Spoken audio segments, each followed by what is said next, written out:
Buenos días, tardes o noches. Mi nombre es Luana Dolores Rodríguez Pinalgote de la carrera de Psicología y a continuación voy a presentar mi recapitulación de funciones mentales y síndromes sobre lo que es la memoria.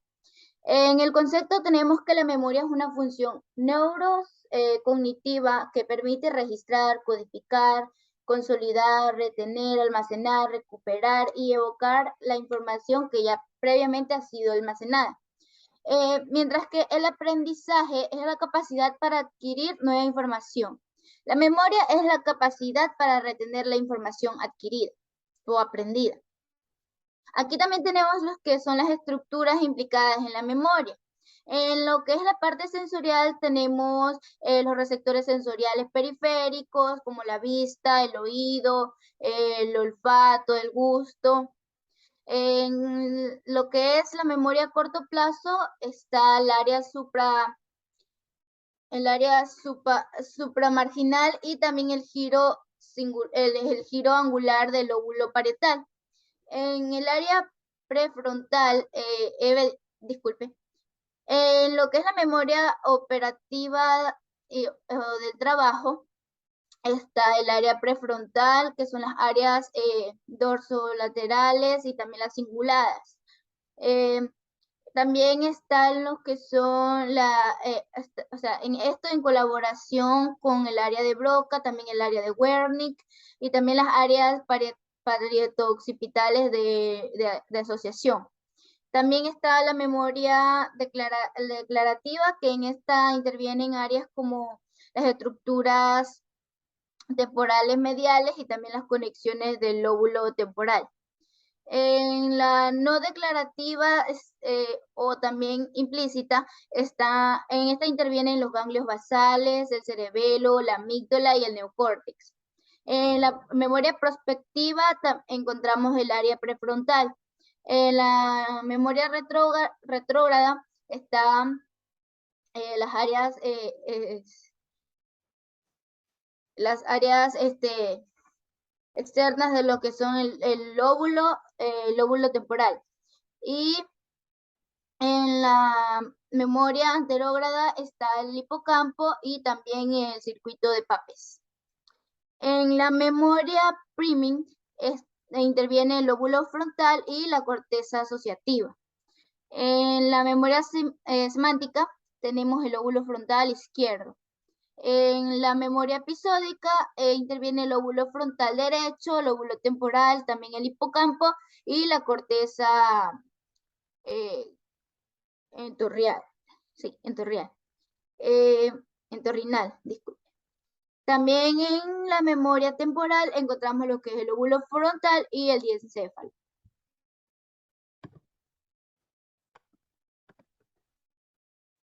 Seguimos con las modalidades de la memoria.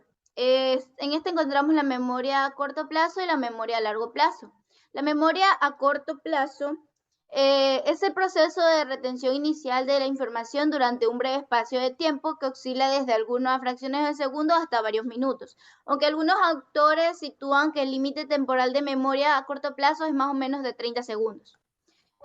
Aquí en esta tenemos, dentro de lo que es la memoria a corto plazo, tenemos la memoria sensorial, que es el registro inicial de la información a través de receptores sensoriales.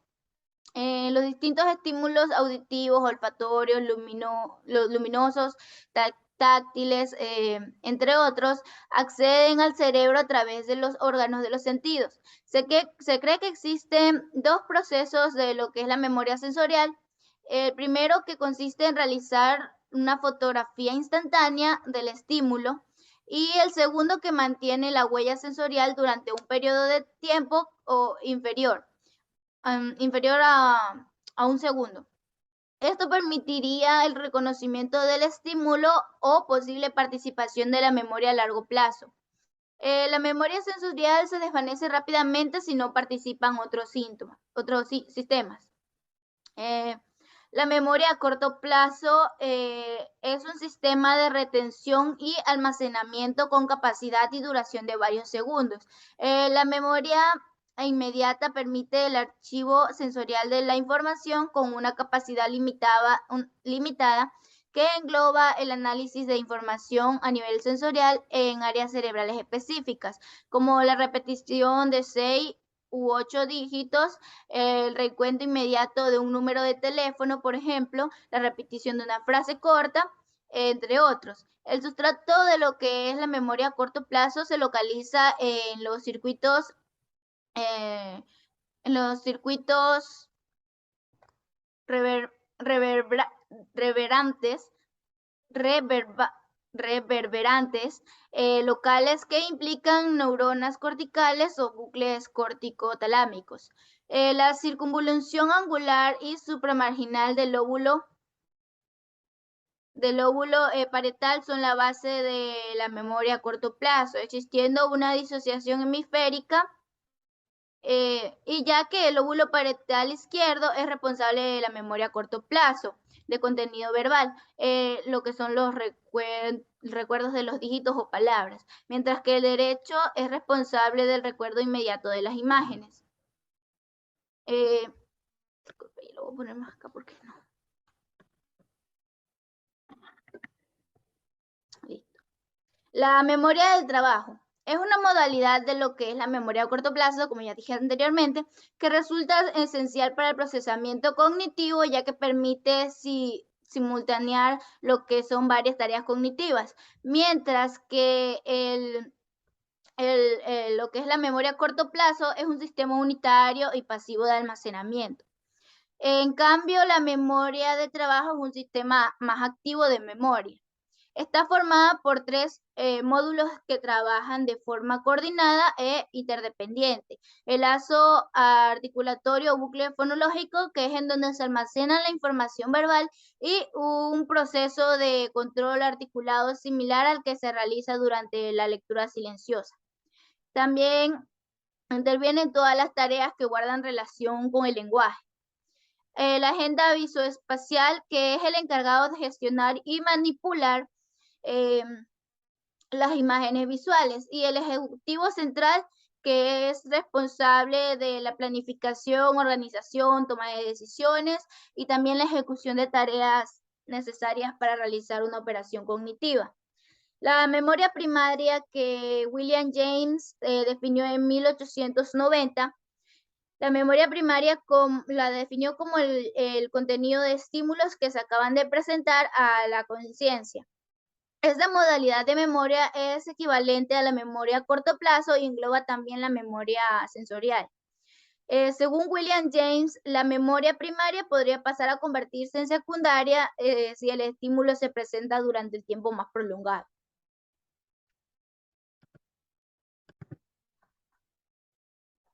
A continuación, la memoria a largo plazo. La memoria a largo plazo es la capacidad para retener la información durante periodos más prolongados de tiempo o de manera permanente. La memoria a largo plazo, o MLP, para suprimir un poco la palabra, también se refiere a la capacidad para evocar la información después de un intervalo de tiempo en el que el sujeto ha centrado su atención en otra tarea. La memoria a corto plazo nos permite codificar, almacenar y también recuperar información, eh, y también tiene una capacidad teóricamente ilimitada, por así decirlo, ya que a lo largo de la vida podemos seguir realizando sucesivos aprendizajes como montar en bicicleta o aprender nuevos idiomas. También tenemos dentro de la memoria a largo plazo la memoria secundaria y la memoria terciaria. En la clasificación, esto está propuesto en la clasificación por William James de lo que es la memoria secundaria, y se refería a los acontecimientos sucedidos hace poco tiempo. Permite la conservación de las informaciones de un modo duradero y se localiza en el circuito de Papez. La memoria terciaria es la memoria de los hechos sucedidos hace mucho tiempo.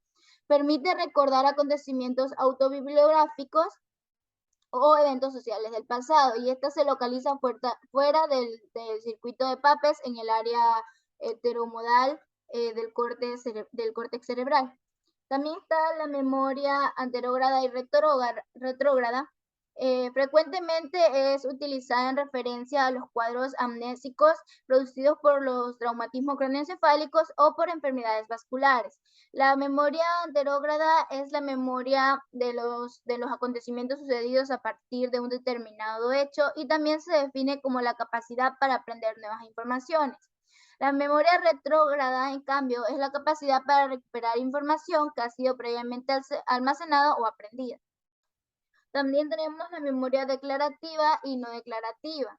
La memoria declarativa o explícita es un tipo de memoria a largo plazo que se refiere a las experiencias, hechos o acontecimientos adquiridos a través del aprendizaje, que pueden ser consecuentemente recuperados por el sujeto. Es decir, se refiere a los hechos que son directamente accesibles a lo que es la conciencia y su sede está situada en las estructuras y conexiones del lóbulo temporal, siendo habitual que la amnesia produzca una pérdida en esta modalidad de memoria. Existen tres modalidades de memoria declarativa, que son semántica, episódica y autobiográfica. En este caso vamos a hablar de la semántica y la episódica. La memoria semántica es la memoria de los conocimientos generales relacionados con las adquisiciones de tipo cultural, como la historia del país, los capitales de los estados o las tablas de multiplicar. Se refiere a los conocimientos culturales del sujeto y es un tipo de memoria conceptual que se refiere al conocimiento general de símbolos y conceptos, así como también las reglas para su manipulación. Salvo excepciones, la memoria semántica no se pierde solo en caso de amnesia, aunque sí puede perderse en lo que son casos de demencia o de síndrome confusional agudo. También, como dije anteriormente, la memoria episódica, que se trata de una variedad de memoria declarativa a largo plazo, que se refiere a los hechos que han sucedido y está asociada a un determinado contexto, ya que almacena información sobre sucesos o episodios fechados especialmente o temporalmente. Permite recordar acontecimientos de la vida personal, familiar y social, por lo que se ve más afectada por el olvido, como fechas de cumpleaños, por ejemplo, o cosas que han pasado que tienen que relación con familias, amigos. La memoria no declarativa o implícita es aquella que no puede examinarse de una manera consciente ni puede expresarse mediante un sistema simbólico y constante. Estamos registrando nuevas informaciones de las que no somos conscientes, pero que luego utilizamos sin darnos cuenta. La memoria no siempre es un proceso que se active de manera consciente, sino que esta modalidad de memoria a largo plazo denominada memoria no declarativa o implícita, no depende de la mediación de la conciencia, es decir, que no se refiere a adquisiciones mnémicas que se realizan de un modo consciente o deliberado. La memoria implícita o no declarativa no depende de un sistema cerebral simple o específico, sino de múltiples sistemas, ya que incluye tres modalidades diferentes. La memoria de procedimiento, priming y también el conocimiento simple.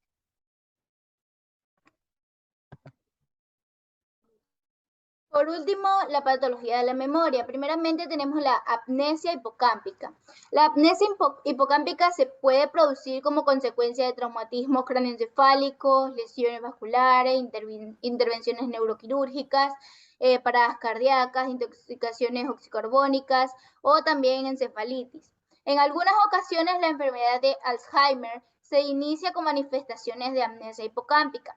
Las lesiones hipocámpicas unilaterales producen selectivamente amnesia anterógrada, verbal o espacial, dependiendo de si la lesión se ha producido en el hemisferio izquierdo o en el hemisferio derecho. También tenemos la amnesia diencefálica, que su paradigma es la amnesia de Korsakoff, que fue descrita inicialmente por Sergei